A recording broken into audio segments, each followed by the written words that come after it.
Oi. Amém. Perguntaram se era eu que ia batizar hoje aqui, né? E pelo visto parece que vai ser mesmo, que o pastor não apareceu ainda, né? Mas estamos aguardando um pouquinho, porque ele está fazendo um batismo ali no CIEP. É do morro, né? O CIEP. CIEP. Era? Pronto, ele está terminando lá e está vindo já para cá. E enquanto ele chega, a gente vai... como é? Vamos abrir a Bíblia no livro de Lucas. Quando ele chegar, ele faz apenas a cerimônia, né? Lucas 3, verso 3. Lucas 3, 3.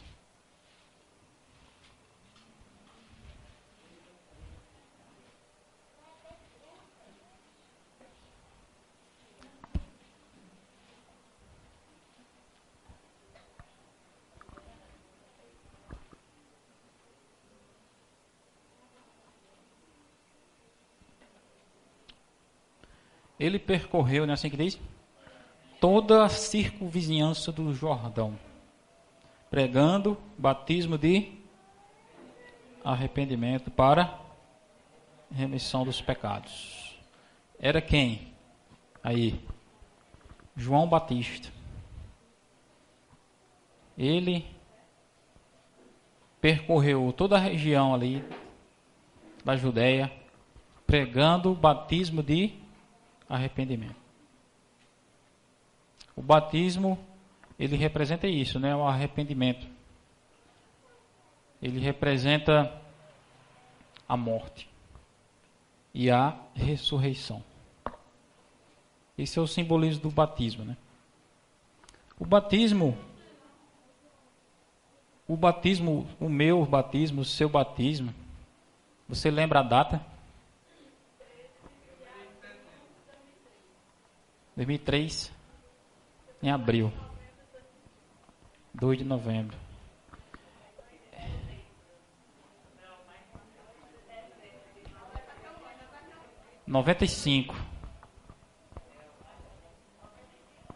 De 1995. Foi. Por que eu estou falando isso? É para saber qual a importância que o batismo teve na sua vida e qual a importância que tem o batismo na nossa vida. Eu acredito que é a data mais importante. Talvez algumas pessoas não considerem o valor dessa data por causa do mundo aí, entendeu? Mas se elas seguir a palavra de Deus e ver pelo que a palavra de Deus diz, elas vão perceber que o dia do batismo delas é realmente o dia mais maravilhoso da vida delas. Mais importante do que o dia que ela nasceu mesmo. Porque muitas pessoas nasceram nesse mundo, mas vão morrer. Mas a pessoa que nasce para Deus, ela não vai mais morrer. E por isso que o batismo é o dia mais importante. Eu me lembro quando eu me batizei, foi no dia 2 de novembro, dia de finados. E coincidiu, porque o dia dos mortos é o dia que eu morri, né? E dia que eu nasci de novo. E eu percebi que ao longo desses anos, né? Desde que eu me batizei até aqui, no mesmo dia mesmo que eu me batizei, teve outros 2 ou 3 pessoas que se batizaram lá e que não estão mais na igreja, né? Ou seja, o batismo para mim teve uma importância e para eles teve outras. E só mesmo a eternidade é que vai mostrar os resultados dessas escolhas. O batismo, ele tem o valor que você dá a ele. A partir do dia que você se batiza, então a sua vida e a sua atitude deve refletir o que aquilo simbolizou. A sua vida ela deve expressar exatamente o que isso daqui simboliza. Nós vivemos num tempo onde se banalizou muito o batismo. Às vezes, as pessoas perguntam, num episódio como esse, né, que vai ter um batismo, aí chega uma pessoa aqui, um pastor, alguém, e pergunta, quem quer se batizar, né? E às vezes, as pessoas sem nenhum preparo vêm e querem se batizar. E é exatamente por causa disso que muitos não têm a verdadeira consciência da realidade, da implicância, da importância do batismo. Porque ali é como Jesus falou. Nascendo, você está nascendo da água e nascendo para o reino de Deus. Ninguém no Velho Testamento, eu acho que foi batizado, não? No Velho. O batismo é uma ordenança que começou no Novo. E começou com João.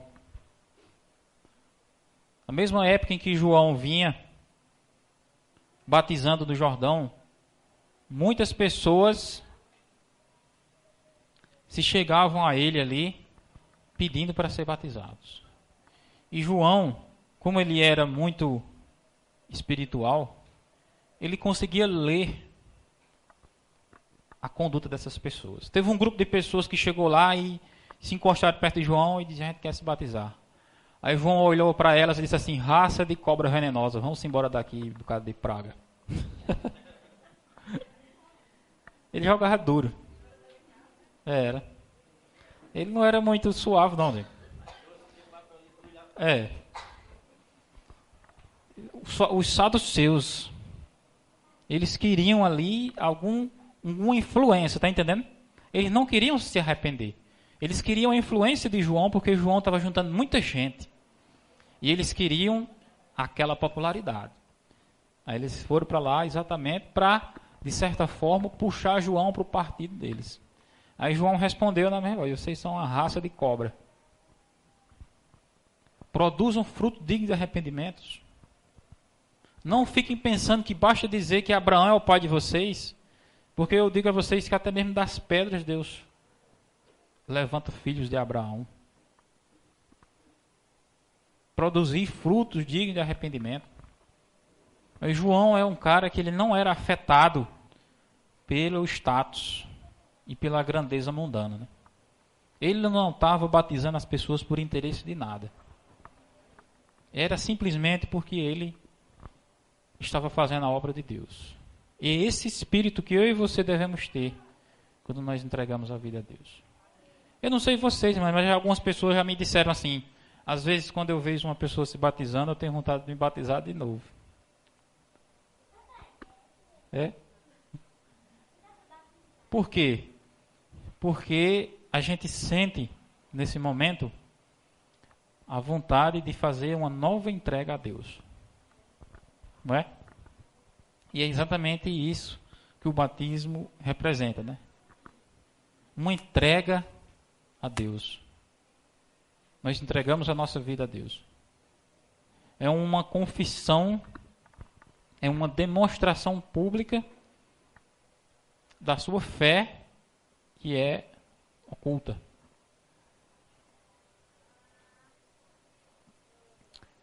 Existem ocasiões e possibilidades nas quais as pessoas não se batizam. Por exemplo, se de repente a pessoa já foi batizada. Por exemplo, aqui eu acredito que todas as pessoas antes de serem batizadas na igreja já teriam sido batizadas, né? Na igreja católica. Eu fui batizado na igreja católica, fui batizado numa igreja evangélica antes dessa e depois fui batizado nessa. 3 vezes já. E no livro de Efésios diz assim: há um só batismo. Ou seja, significa o quê? Significa o quê? Que desses 3 só teve um que valeu. Está entendendo?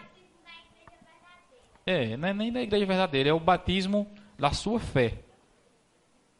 Ele vale para você porque você tem fé nele. A pessoa que tem fé no batismo de criança, então aquele valeu para ela, né?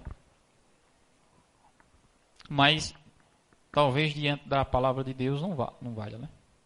Jesus Cristo falou: ide por todo mundo Pregai o evangelho a toda criatura, né? Ensinando a guardar todas as coisas que vos tenho ordenado.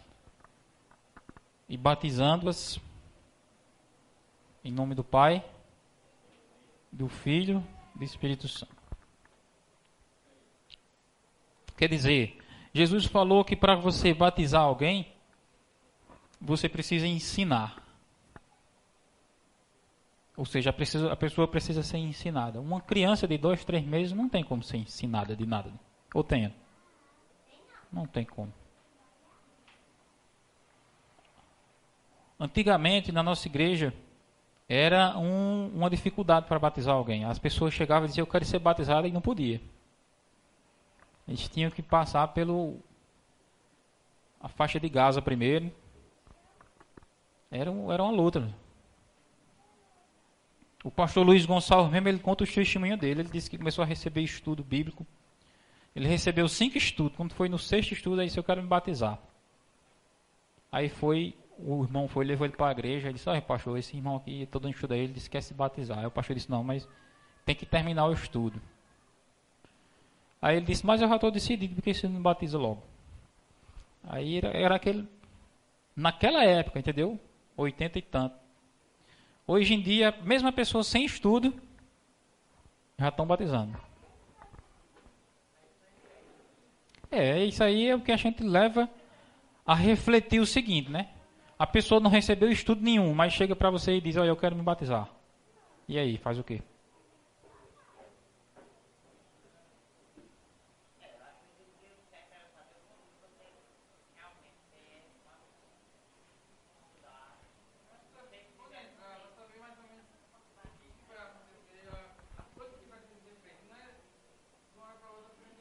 Que...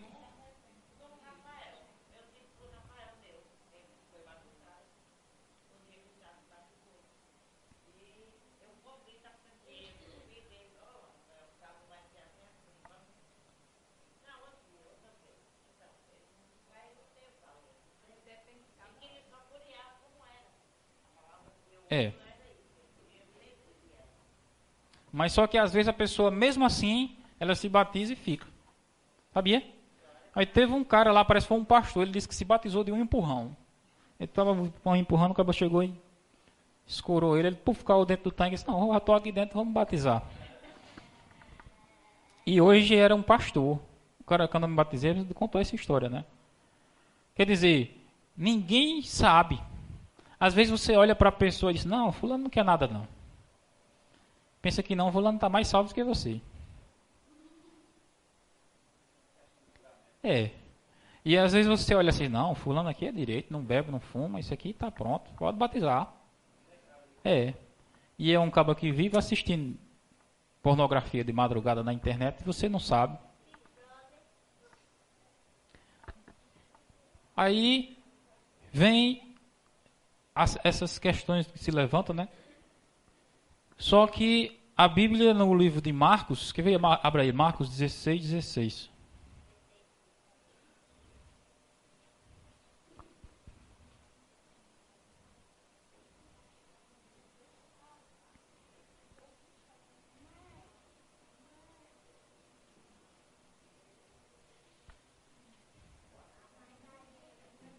A pessoa que não é batizada, será que ela se perde? Oi? Pois não.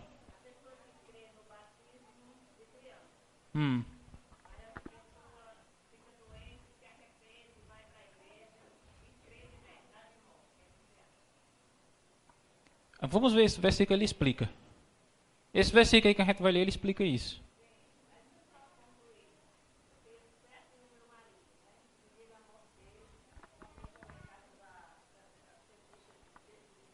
Convidou ele.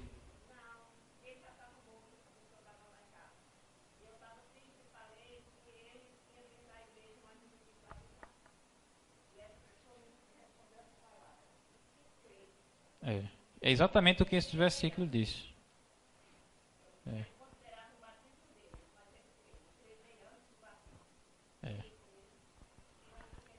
Lê aí, para ver o que é que diz aí. Quem crê...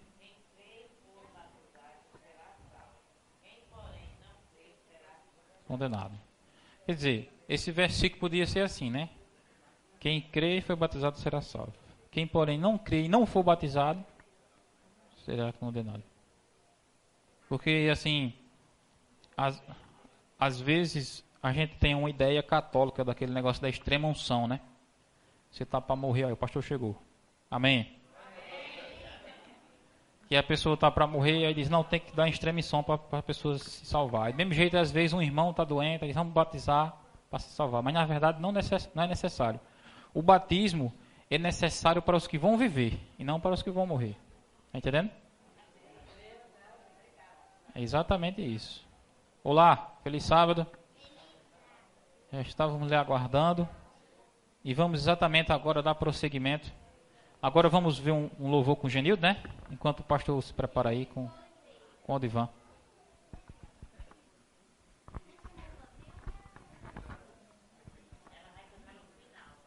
Antes de cantar, eu gostaria de pedir oração aqui pela minha família, né? Porque hoje se encontra um pouco enlutada.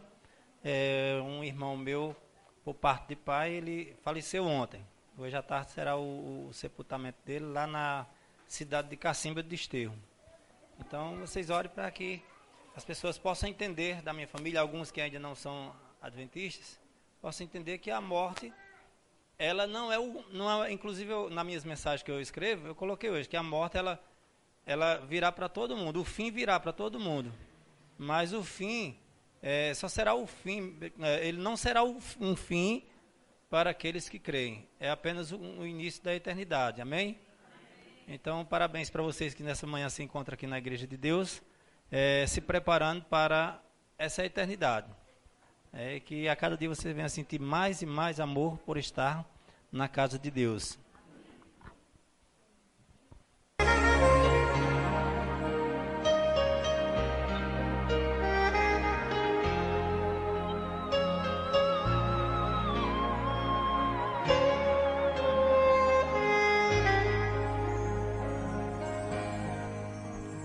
Eu preciso aprender um pouco aqui. Eu preciso aprender um pouco ali. Eu preciso aprender mais de Deus, porque Ele é quem cuida de mim. Se uma porta se fecha aqui, outras portas se abrem ali. Eu preciso aprender mais de Deus, porque Ele é quem cuida de mim. Deus cuida de mim. Vamos louvar ao Senhor. Deus cuida de mim, na sombra das suas asas. Deus cuida de mim.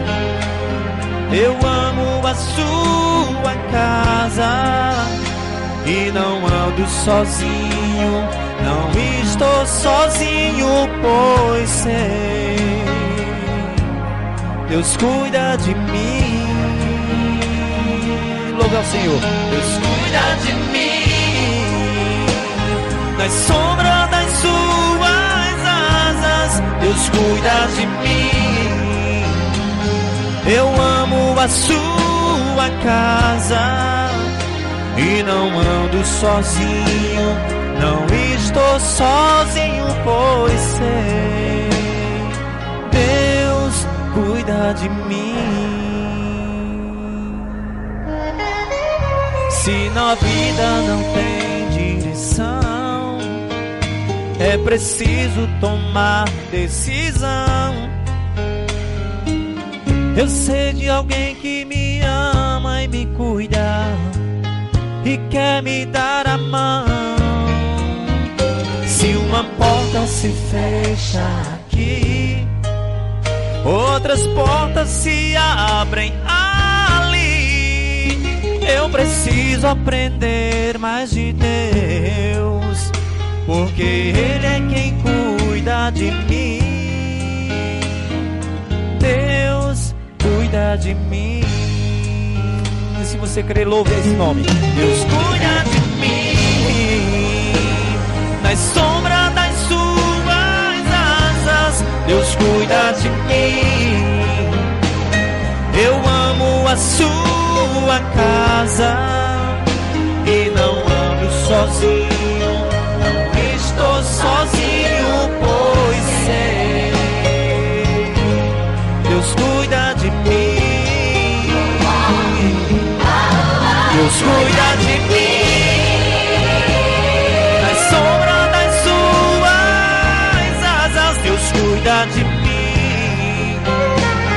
Eu amo a sua casa e não ando sozinho, não estou sozinho, pois sei, Deus cuida de mim. Cuida do teu povo, Senhor. Abençoa a tua igreja a cada dia. Nós cremos no teu amor, nós cremos na tua proteção, nós cremos em ti, Senhor. Amém, Senhor.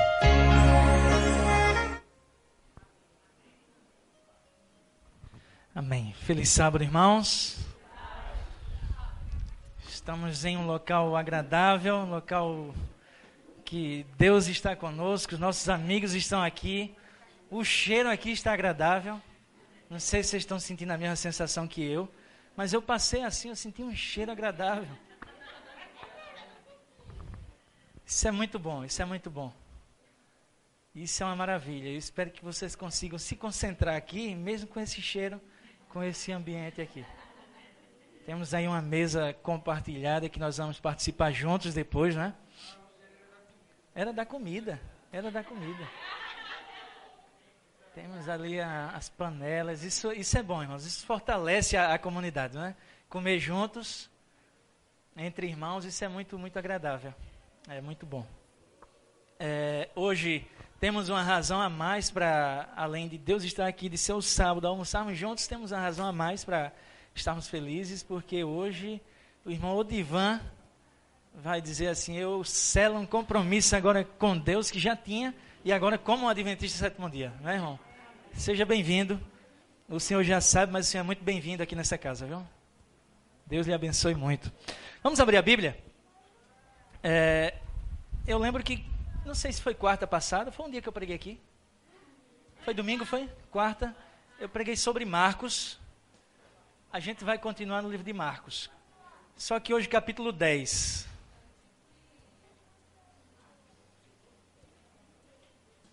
Não, na verdade eu preguei sobre Ezequiel, né, Jeremias. Marcos capítulo 10.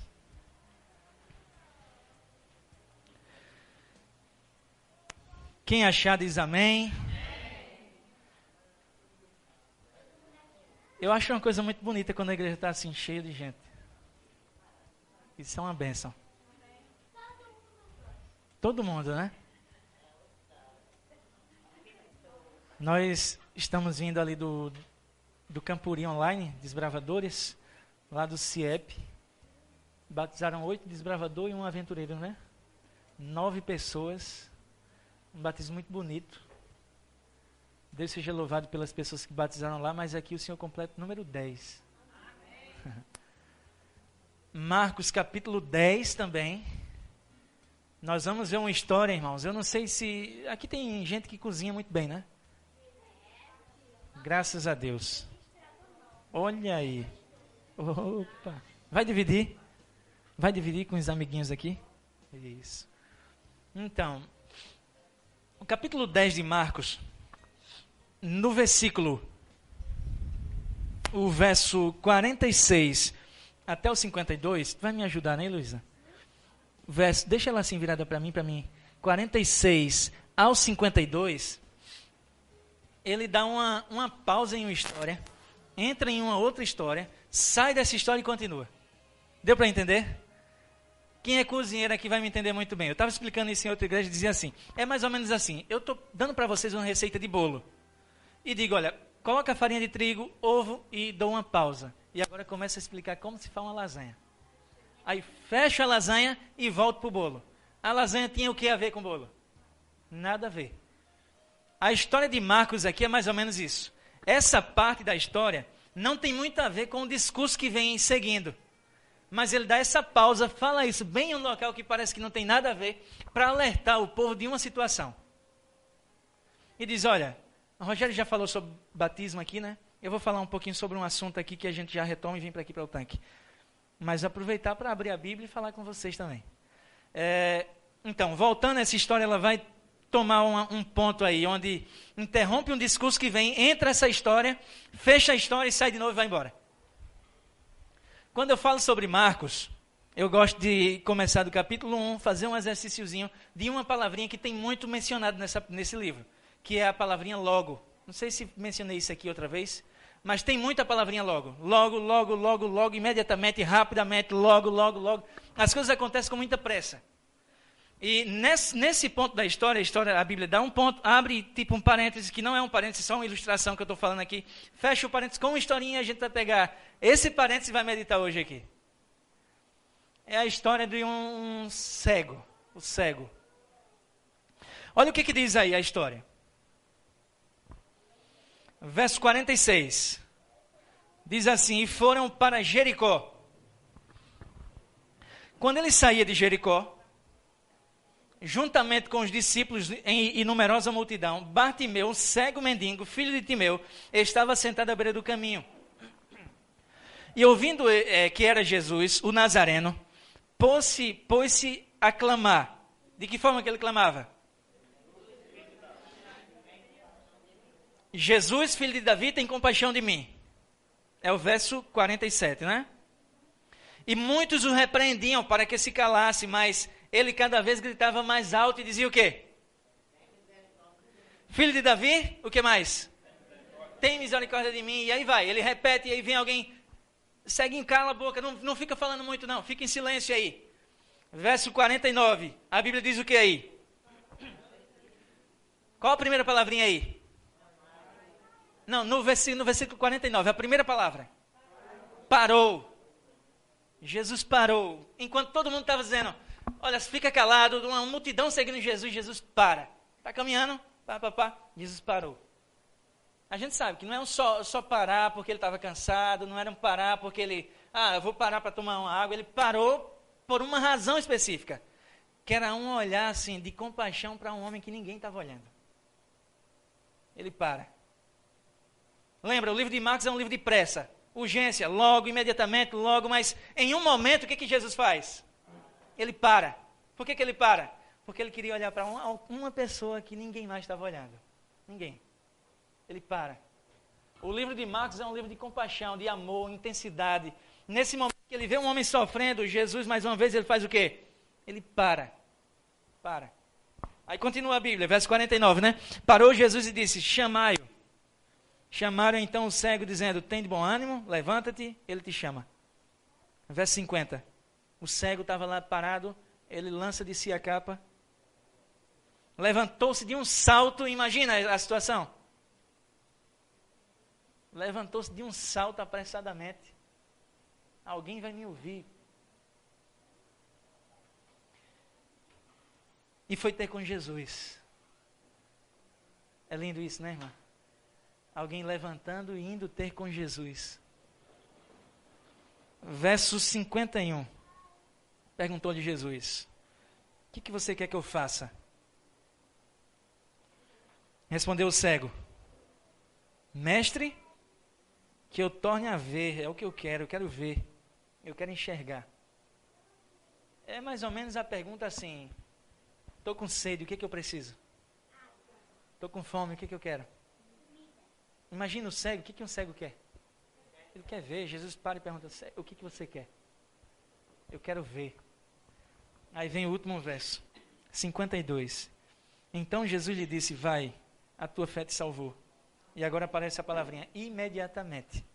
E imediatamente, logo depressa, tornou a ver e seguia Jesus estrada fora. Louvado seja Deus. Toma de novo, Heloísa. É uma história muito bonita, irmãos. Uma pausa, encerra o discurso do livro, conta a história, pausa de novo. Jesus caminhando, você sabe, Jesus estava saindo de Jericó e ia para uma cidade chamada Jerusalém.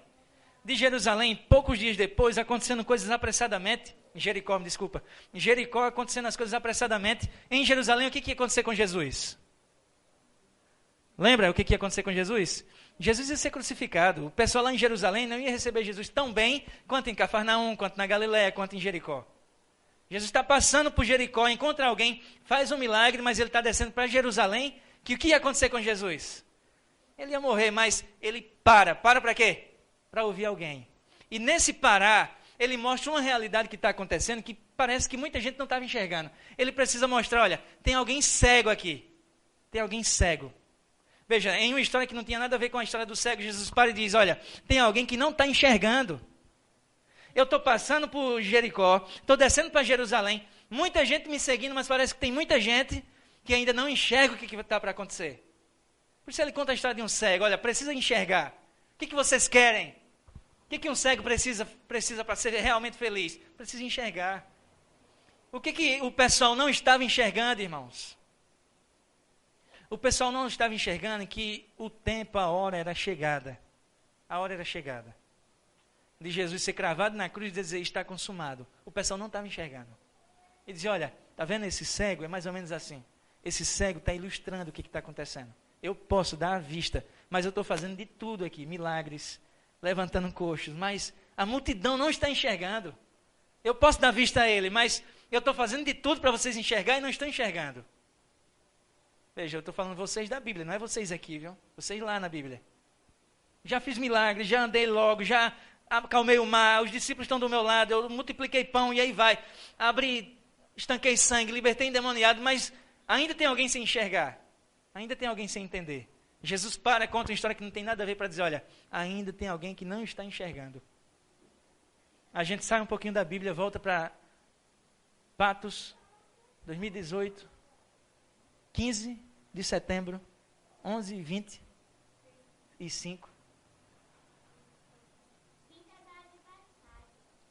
Tá certo. E fico pensando, será que a ideia de Jesus ter que parar e ilustrar com alguém que não tinha visão para os outros e olha, ainda não estão entendendo. Será que é necessário isso acontecer hoje? A gente entendeu, olha, o tempo é chegado. O tempo é chegado. Jesus está quase voltando. Os sinais estão acontecendo. E eu penso que seja necessário Jesus parar de novo, fazer milagres, mostrar um batismo, mostrar uma coisa, mostrar outra, para que a gente entenda que tem muita coisa que precisa acontecer para que eu enxergue. Muita coisa precisa acontecer. Não é somente uma cegueira de visão, cegueira de tempos. Tem milagres, tem sinais acontecendo, irmãos. Tem sinais acontecendo. No estudo bíblico vai dizer assim, há sinais acontecendo no mundo social, guerra e aí vai. Nem preciso eu falar. Tem sinais acontecendo. A gente vem para a natureza. Tem sinais acontecendo, sim ou não? Terremoto, não sei o que, e aí vai. Terremotos acontecendo, e de novo falei, né? Sinais. A gente chega no mundo religioso. O mundo religioso está tão confuso que pela religião se tira a vida de alguém. Isso eu não estou falando na religião cristã, eu estou falando no mundo religioso. Religiões, as grandes religiões. Por exemplo, aí eu não vou nem mencionar não, mas vocês vão ver por aí. Existe religião que tira a vida de outra pessoa, pela sua ideologia religiosa. A crise no meio da religião. A gente chega no cristianismo e os estudos bíblicos dizem por aí o seguinte, há cerca de 30 mil denominações cristãs. Cada esquina tem uma. É só escolher. Mas a frieza espiritual, se multiplica igreja, mas ainda assim continua a frieza espiritual. Parece que a gente não enxerga que está para acontecer o maior evento da história. Jesus teve que parar no capítulo 10 e dizer, olha, está acontecendo algo que alguém precisa enxergar. E eu vou ilustrar com esse cego, que eu toco nele e dou visão. Mas eu faço de tudo e ninguém entende. Jesus está voltando, irmãos. Jesus está voltando e a gente pergunta, se Jesus voltasse hoje, o que ia acontecer com a minha vida? Eu iria correr para o meu pai e dar um abraço nele? Porque a experiência de conversão de uma mulher chamada Ellen G. White me causa arrepios, porque ela diz assim: eu estava em uma tortura, em uma angústia, porque o pecado me pesava. Até que um dia eu orei. Eu fui com 12 anos, fui batizada na igreja metodista, ela no caso, mas ela disse que se sentiu tão aliviada, que ela saía e as árvores eram diferentes. Que conversão!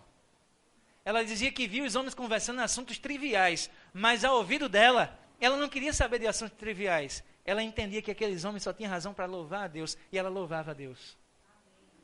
Ela dizia que na vida dela existia uma clareza tão grande que parecia um sol nascendo. Imagina que conversão. E ela diz que fica assim por meses, a sensação da experiência de uma conversão.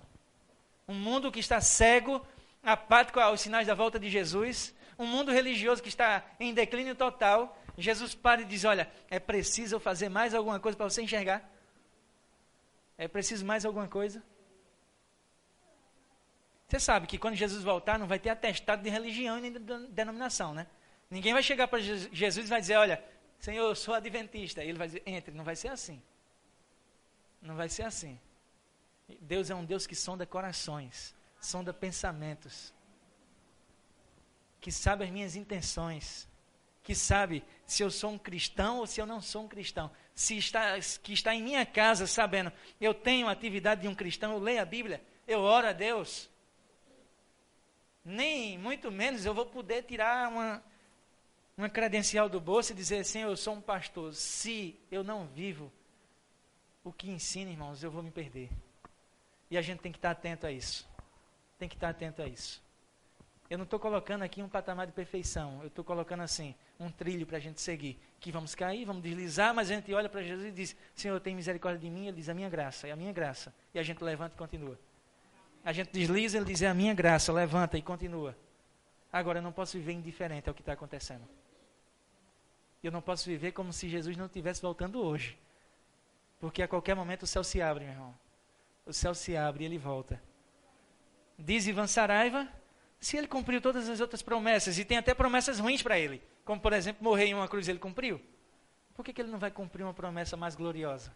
Que é a de voltar esse mundo em glória, para nos transformar em corpo incorruptível, para ressuscitar os mortos, para ser assim, olhar pelo universo e todo mundo reconhecer: esse é o Senhor dos senhores, Rei dos reis. Por que ele não vai voltar? Irmãos, uma coisa é certa na Bíblia: ele virá, ele virá. E assim, que a história do cego sirva para mim, dizendo: olha, é preciso você enxergar, não aquele cego. Sabe por quê? Porque o cego, ele chamava Jesus de um nome que os religiosos na época não chamavam. Como é que o cego chamava aqui? Jesus, filho de Davi. Jesus não era filho de Davi. Todo mundo sabe disso. Quem era o pai de Jesus? José e Maria. Os pais dele eram José e Maria. Por que filho de Davi? Filho de Davi era um título ao Messias. O cego estava dizendo: você é o meu Messias. Você é o meu Messias.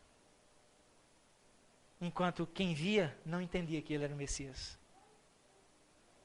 Tem muita gente, irmãos, que vive assim, com os olhos vendados. Eu creio, mas no fundo do coração, nossos olhos estão fechados. Sabe o que diz no versículo 50? Deixa eu ver aqui. 52. Então Jesus lhe disse. O que ele diz? Ele não disse: agora enxergue. Ele diz: você está salvo pela fé.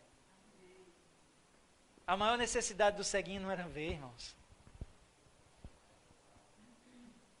Era ser salvo e reconhecer: ele é o Messias. Ele é o Messias. Às vezes a gente tem problema de: Senhor, cura minha vida, resolve, abre porta. E é bom que aconteça. Mas sabe o que Jesus quer dizer para a gente? A tua fé te salva. A tua fé te garante acesso ao céu. Você já tem essa fé? Se você não tem essa fé ainda, se você já tem, louvado seja Deus, mas se você não tem ela, hoje é mais uma oportunidade. Por que é uma oportunidade? Porque vai acontecer um milagre aqui. O irmão Odivan vai batizar. Vai vir aqui e vai ser batizado. Morte para o mundo, recomeço aí de nova vida. Que só quem é muito corajoso faz isso. Só quem aceita Jesus. E a gente vai ter a oportunidade de olhar isso, irmão Odivan, e dizer: olha, o que está acontecendo é um milagre. E todos nós saímos daqui ouvindo de Deus, olha, a tua fé te salva. A tua fé te salva. Vou chamar o irmão Odivan aqui à frente. Pode vir, irmão? 11h30. Toma uma aguinha, irmão. Enquanto o senhor toma, eu conto a história. Tem um artigozinho que o pastor Amin Rodolfo escreve, ele diz o seguinte. Ele diz assim que ver para alguém que nunca viu é uma das piores sensações do mundo. Não sei se tu já leu isso, Rogério. Ele diz que ver para quem nunca viu é uma sensação pior do que quem não vê perder a visão. Segundo ele, a pessoa fica tonta, sente enjoos. As cores que a gente acha tão bonita, para eles é agressivo. Pode ser que caia. A bengala, usa ou não usa a bengala? 30 anos acostumado com a bengala. Eu vi, mas será que eu me libertei do costume da bengalinha? Eu era acostumado a andar com a ajuda de alguém, mas agora ninguém me ajuda. Eu estou vendo, mas eu fico meio perdido. Já chegou em uma cidade bem grande que você não sabe para onde ir? E fica meio assim, rapaz, se eu for para lá eu estou perdido, se eu for para trás eu estou perdido, se eu cruzar eu estou perdido também. Ver para ele doía nele. Ver é difícil. Para quem é acostumado, tudo bem, mas para quem não é, ver é difícil, é um processo que talvez leve anos para se acostumar. Talvez uma vida. No sentido espiritual, ver, irmãos, dói tanto quanto a história desse homem. Dói muito. Dói tanto que no discurso de João Batista, as pessoas não queriam ouvir, porque doía. Doía. Dizem por aí que quando a gente usa de sermões extraído de algum assunto não muito agradável, as pessoas se contorcem e viram e não gostam, porque estão enxergando uma realidade espiritual que não é agradável. A gente teve essa experiência com mensagem de saúde. Fala de saúde que você vai criar inimizades. Fala de prática, de estilo de vida cristã, que a gente cria inimizade. Ah, pode saia curta, saia grande? Como é que pode? Calça? Ah, meu irmão, não pode. Você tem que se vestir bem. Mas isso às vezes machuca. A realidade espiritual, que às vezes choca a gente porque a gente não está vivendo ela, às vezes dói na gente, mas Deus espera que a gente viva ela. Diz a mim rodou ainda, Rogério, é o seguinte: o que mais dói quando a pessoa conhece Jesus é não os ensinos dele. Eu acho que até que mencionei isso, né? Mas é a sua vida que a gente não consegue viver uma vida parecida com a dele. E isso machuca. Mas assim, o Espírito Santo de Deus, irmão Divan, vai lhe capacitar a viver uma vida santa. E que o Senhor viva de forma irrepreensível. O Senhor já é um homem de bem, um homem que é cristão, está hoje se tornando um adventista, mas já é temente a Deus. Que essa sua vida de temor a Deus, ela siga até a volta de Jesus e sirva como um exemplo para a gente. Viu? A gente vai fazer 3 perguntinhas aqui para o Senhor. O Senhor aceita Jesus Cristo como seu Salvador pessoal? Sim. Amém? O Senhor crê que a Bíblia, a palavra de Deus, que ela é útil para o ensino, repreensão, que ela nos guia no caminho da justiça? Sim. Amém? O Senhor crê que a Igreja Adventista do Sétimo Dia é a igreja remanescente da profecia bíblica e deseja unir-se a ela nesse momento através do batismo por imersão? Sim. Amém? A Igreja do Monte Castelo? Amém. Vocês aceitam o irmão Odivan como o mais novo membro da família Adventista do Sétimo Dia? Amém. Amém. Seja bem-vindo, irmão. Deus nos abençoe. Nós vamos nos preparar nesse momento. Eu vou batizar de farda, mas não sei, vai usar uma bata? Pronto. Nós vamos nos preparar. Vamos fazer uma oração aqui antes. Feche os olhos, vamos falar com Deus. Oremos.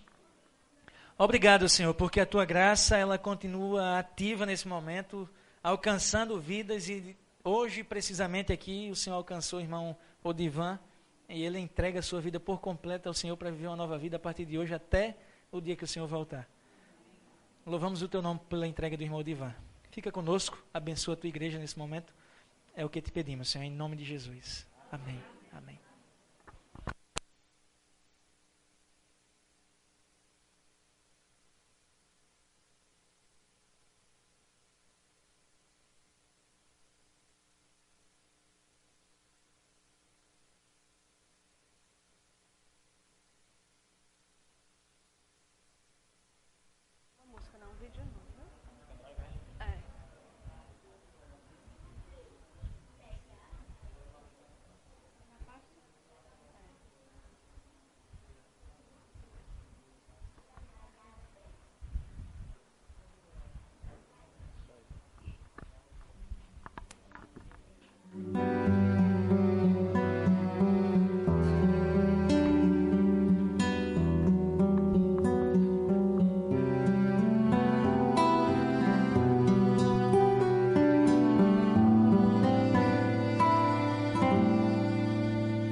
redor, tudo se faz no seu olhar, o universo se formou no seu falar.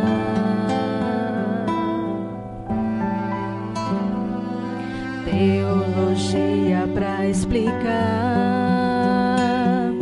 ou Big Bang pra disfarçar.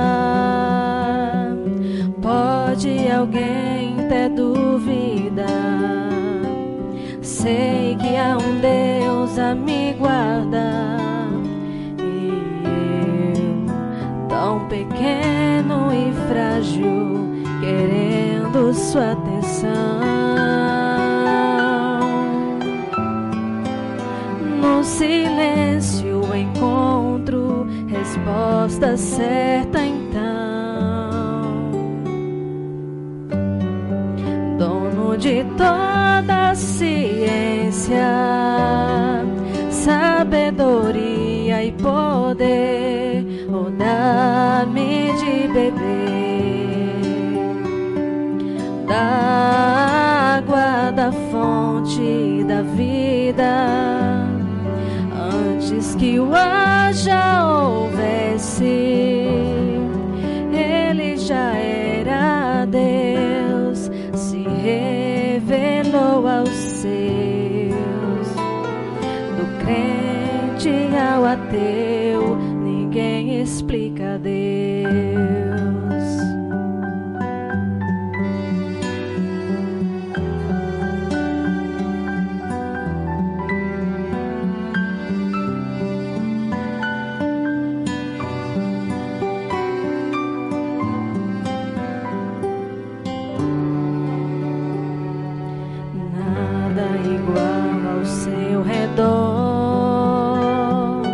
Tudo se faz no seu olhar,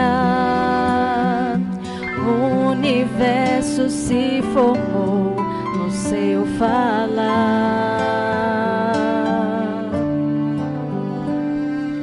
Teologia pra explicar, ou Big Bang pra disfarçar. Pode alguém ter dúvida? Sei que há um Deus a me guardar, e eu, tão pequeno e frágil, querendo sua atenção.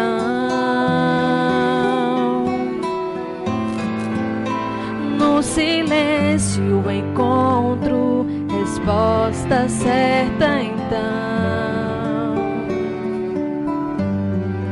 Dono de toda a ciência, sabedoria e poder, oh, dá-me de beber da água da fonte da vida.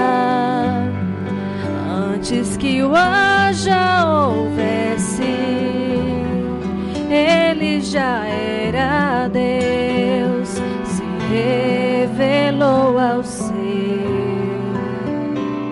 Do gentil ao judeu, ninguém explica Deus, ninguém explica, ninguém explica Deus, ninguém explica, ninguém explica Deus.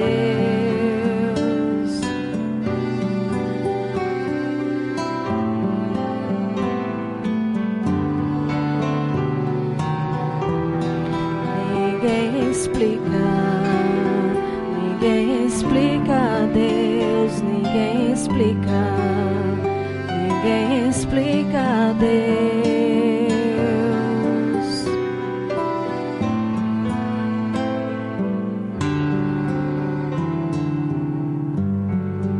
Amém, Jesus. Que o teu nome, ó Deus, seja honrado e glorificado, Senhor, nesse lugar. Que possamos, em nome de Jesus, sentir a tua presença aqui, meu Senhor. Nós te agradecemos por teu amor e misericórdia estendido a cada um. Amém. Em nome de Jesus, amém.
É isso, irmão Divan. Chegou o momento, né? Lembro que desde agosto, né, Rogério? A gente visitou o irmão Divan desde agosto, né? Acho que tem um mês quase, né? A gente conversou sobre o batismo do irmão Divan e marcamos para hoje. E ficamos ali em oração para que o irmão mantivesse essa decisão até hoje. E graças a Deus, hoje a decisão do irmão vai ser consumada. Outro dia o irmão sofreu um acidentezinho de trabalho, né? A gente pensou, será que vai atrapalhar ali? Mas visitamos o irmão mais uma vez, ele estava lá firme. Ainda tomamos água, chupamos sorvete e aí vai. Quase acordamos a irmã que estava descansando. Mas o que importa é que hoje o irmão Divan está aqui selando um compromisso com Deus, né? Deus seja louvado por isso. Vai ter um hino especial depois ou antes? Como é que vai ser? Tá certo. Então, irmão,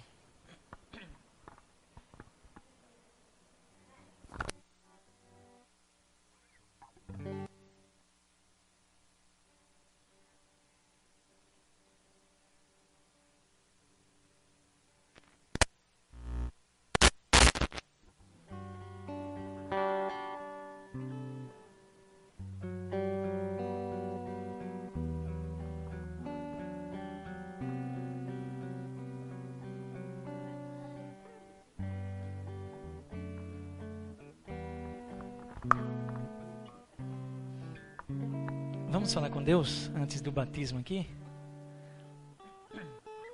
Oremos. Santo Deus, nosso Pai, é uma alegria, Senhor, nesse momento perceber a Tua graça ativa e alcançando, transformando, motivando pelo Teu amor aqui a vida do irmão Divan. Ele que foi alcançado pelo Senhor nesse momento entrega a vida por completo ao Senhor. Por essa razão, eu, como ministro do Evangelho, cumprindo a ordem do Mestre para a remissão dos seus pecados, o batizo em nome do Pai, do Filho e do Espírito Santo. Glória, anjos mil entoam lá. Glória, ouvem-se as harpas já. É o santo coro dando seu louvor, pois se converteu um pecador.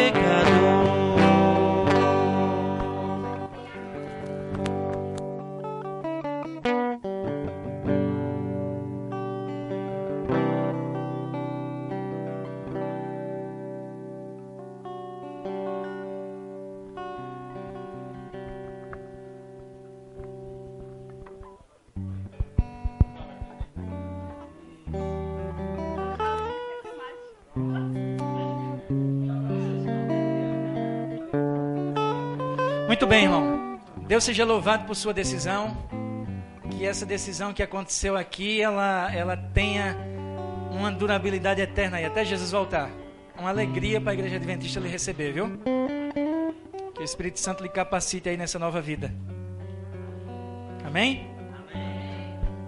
Se a esposa quiser dar outro abraço, viu? Fique à vontade. A gente não tem nenhum... Pode ficar à vontade. Isso. Tira uma foto aí. Tira uma foto. Vamos pegar esse momento. Parabéns, irmão. Deus abençoe. Não é lindo ver pessoas se entregando a Jesus? Isso faz a gente abrir os olhos espirituais para o momento, não faz? Eu lembro que ano passado aqui tivemos algumas pessoas batizando. Esse ano aqui, irmão Odivan entregando a vida a Jesus. Que isso toque no nosso coração, mexa com a gente, para a gente ficar firme até a volta de Jesus, né, irmão? Nós vamos ter um hino especial, né? Vai cantar aqui. Heloísa vai cantar. Nós vamos fazer um acordo. Depois da oração, eu vou fazer uma oração aqui na frente. Depois você entregue a Bíblia, Rogério? Vai ser entregue agora? Tá. Depois você entregue a Bíblia e a gente já vai caminhando para o encerramento. Mas assim, vamos pensar um pouquinho na nossa vida espiritual. Vamos pensar como estamos. E aproveitar esse momento que tivemos aqui algo tão bonito, um batismo, uma nova vida entregando a Jesus. E pensar assim, e a nossa vida? Como está a nossa vida? Eu já sou batizado, mas não é sobre isso que a gente está falando. Como é que está a nossa vida? Meu momento com Deus, minha oração, minha leitura da Bíblia, minha vinda à igreja, meu estilo de vida lá fora, como é que eu estou? E aí, enquanto esse hino é cantado, você faz uma oração pessoal aí. entregue a sua vida a Deus, diz: Senhor, eu preciso de ajuda nesse sentido. Eu quero um milagre na minha vida nesse outro aspecto, mas eu não quero ficar fora do céu. Eu quero chegar lá de alguma forma. Amém? Vamos ouvir o hino que Heloísa vai cantar? E a gente vai fazer a nossa oração pessoal, entregando nossa vida a Deus mais uma vez. Amém.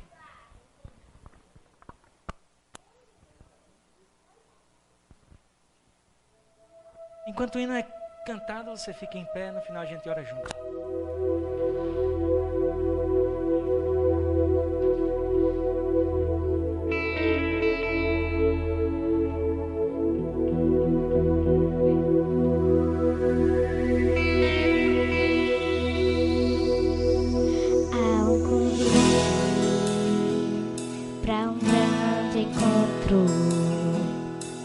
Que haverá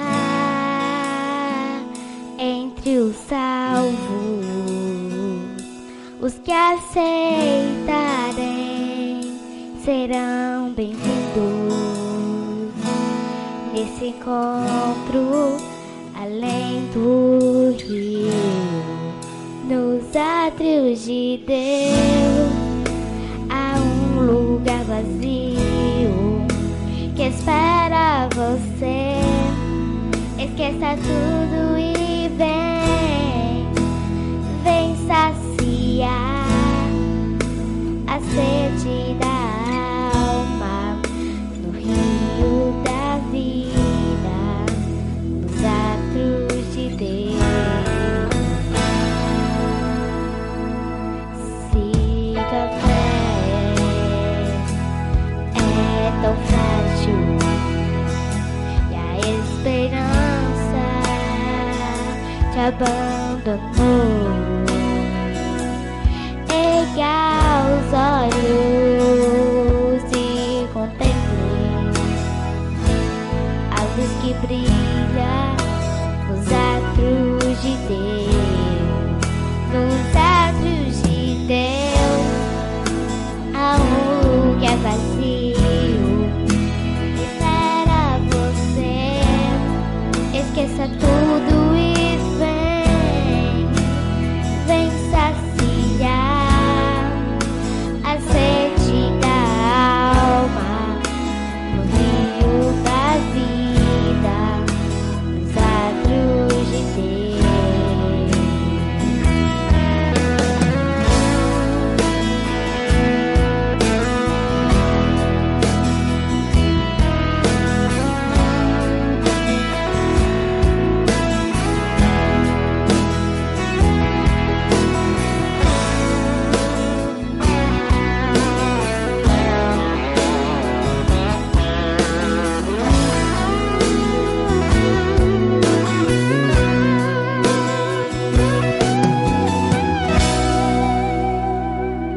Hoje o Pai estende as mãos para quem quer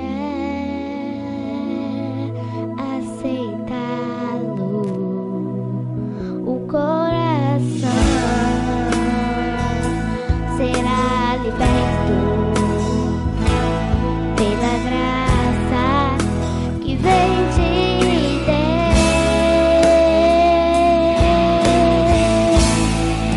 nos átrios de Deus há um lugar vazio que espera você. Esqueça tudo e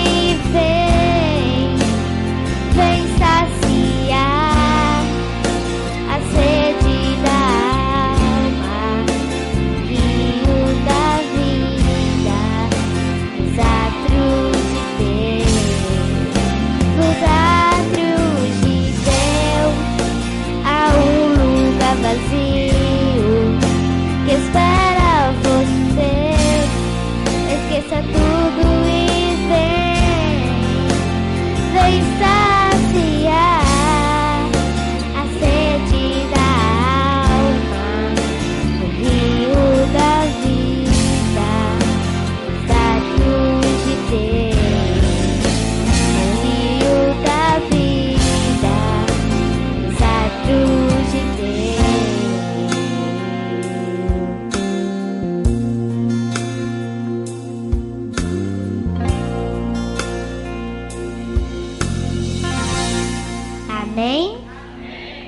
Deus seja louvado. Feche seus olhos, vamos falar com Deus. Nosso Deus e Pai, muito obrigado, Senhor, por essa manhã abençoada que o Senhor nos concedeu. Nós cremos que o Teu Espírito Santo esteve entre nós, falou conosco, fortaleceu nossa fé e de forma que extraordinária podemos assistir o milagre que aconteceu na vida do irmão Divan através do batismo. Por favor, esteja conosco ainda, nos abençoando, abençoe o nosso alimento, que esse sábado continue sendo bênção para a gente. Fica conosco, em nome de Jesus, Senhor. Amém, amém. Podem sentar.